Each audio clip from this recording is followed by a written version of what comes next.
Imagine, if you will, it's a hot, humid summer day. Even the toilet is sweating.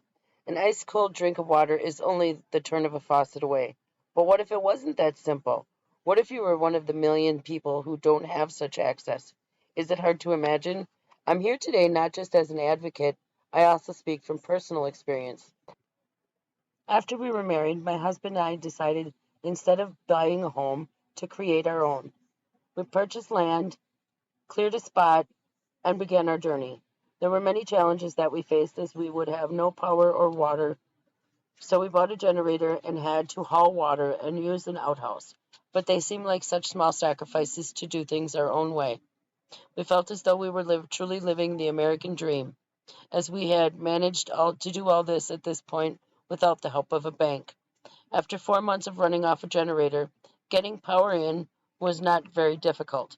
Water, on the other hand, was a different story.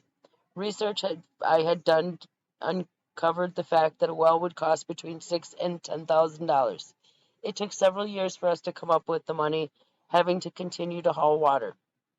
I have since had a well drilled on the property at a cost of $9,100. My point being that water is a basic human right, and the human body is made up of 70% water. Without it, most humans would die within 3 to 5 days.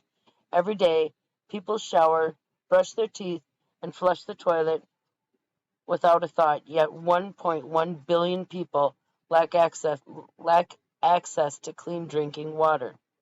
Climate change, population growth, and pollution are some major contributors to the problem. And if we do not take action now, scientists warn by 2050 the world will begin to run out of water. You may be asking yourself, what can we do about it? First, we can share existing water more fairly. The majority of global water sources cross borders and boundaries. Fairer, more equitable cooperation between countries would reduce the number of people in poor countries left without access to water.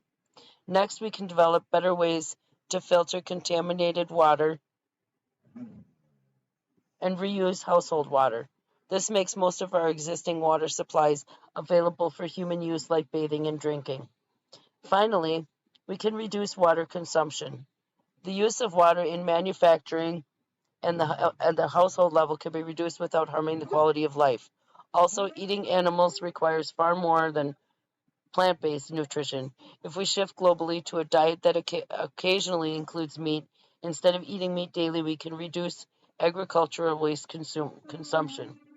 Communities, citizen groups, and individuals can take an active role in protecting their drinking water sources from contamination.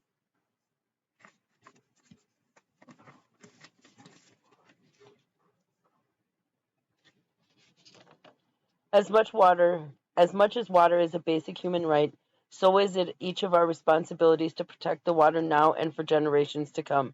Join me and act now. We can save the water, one drop at a time.